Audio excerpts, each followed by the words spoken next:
Assalamualaikum warahmatullahi wabarakatuh.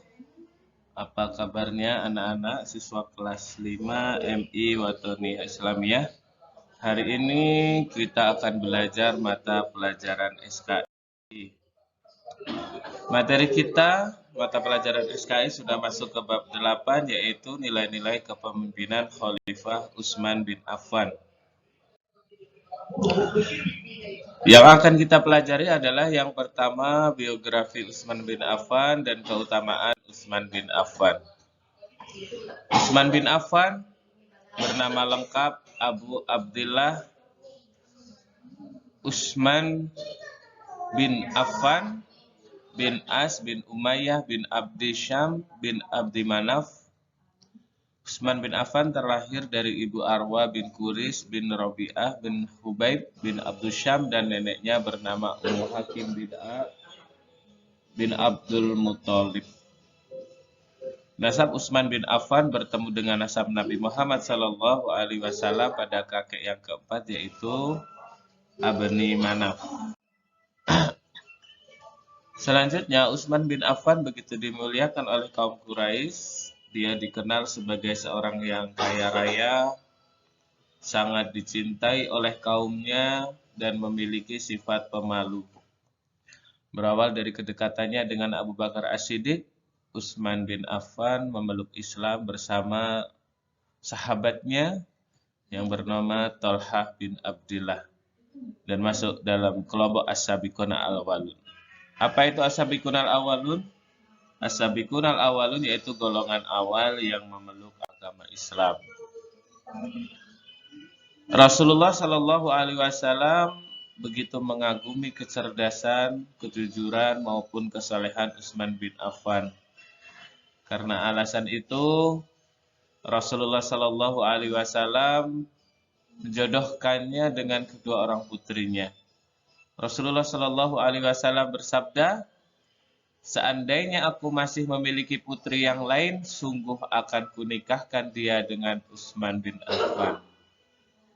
Dari peristiwa ini, dari menikahnya Utsman bin Affan dengan dua putri Nabi Muhammad Shallallahu Alaihi Wasallam, Utsman bin Affan mendapat gelar dari Rasulullah Shallallahu Alaihi Wasallam, Dzunurain, pemilik dua cahaya.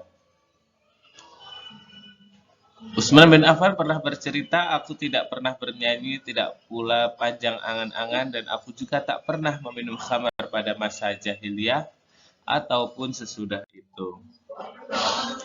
Utsman bin Affan wafat atau syahid di tangan pemberontak Yahudi yang bernama Abdullah bin Saba yang berpura-pura menjadi muslim, yaitu pada tanggal 8 Zulhijjah tahun ke-35 Hijriah. Khalifah meninggal dalam usia 82 tahun dan dimakamkan di Baqi, Madinah. Banyak keutamaan Utsman bin Affan. Yang pertama, Utsman bin Affan adalah orang yang dermawan dan sederhana.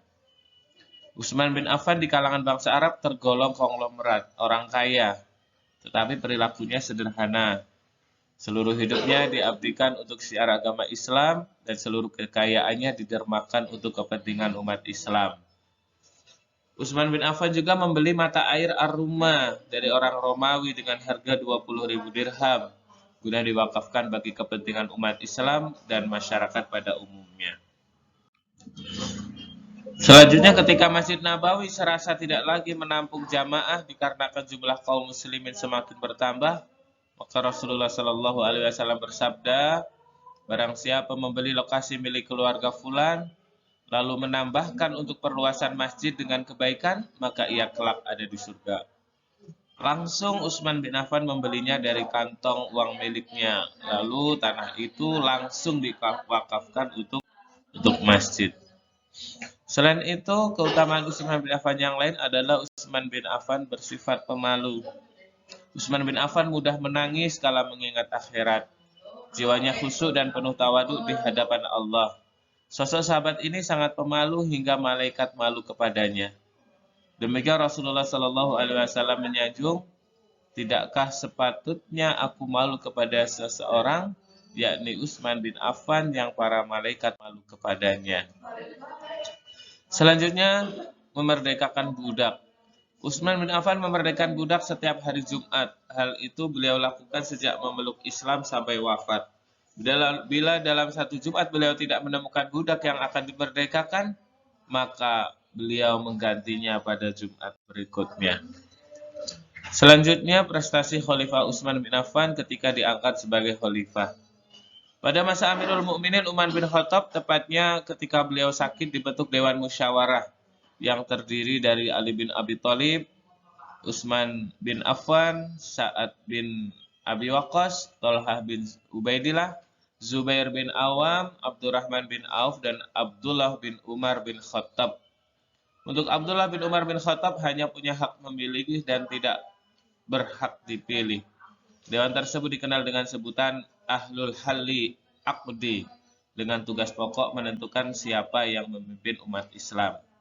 Seperti kita ketahui, ketika Abu Bakar As-Siddiq meninggal dunia, Abu Bakar As-Siddiq mengumpulkan para sahabatnya dan bertanya kepada para sahabat siapa kiranya yang paling berhak untuk menggantinya ketika beliau wafat. Seluruh para sahabat membicarakan Umar bin Khattab.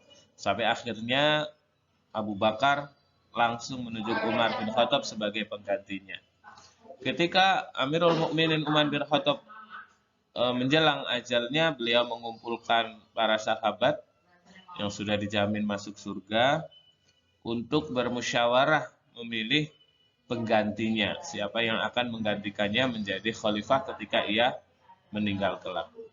Nah, orang-orang yang dipilih oleh Umar bin Khattab inilah disebut dengan Ahlul Halli Aqdi, yang memiliki tugas pokok menentukan siapa yang memimpin umat Islam.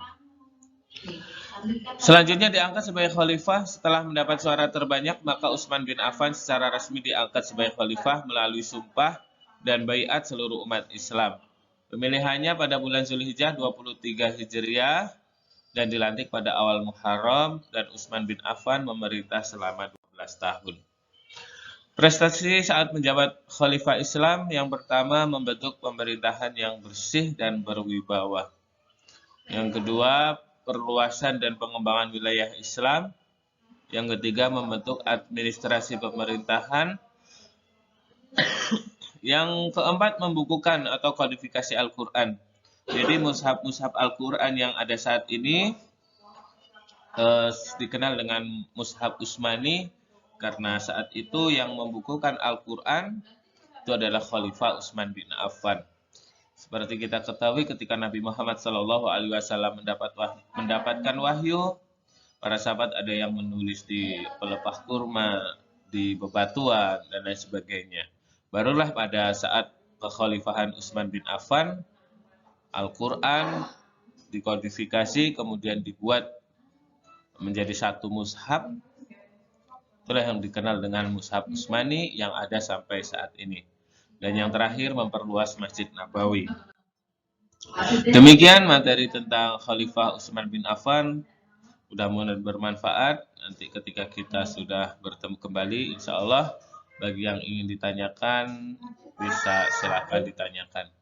Demikian Bapak akhiri. Wassalamualaikum warahmatullahi wabarakatuh.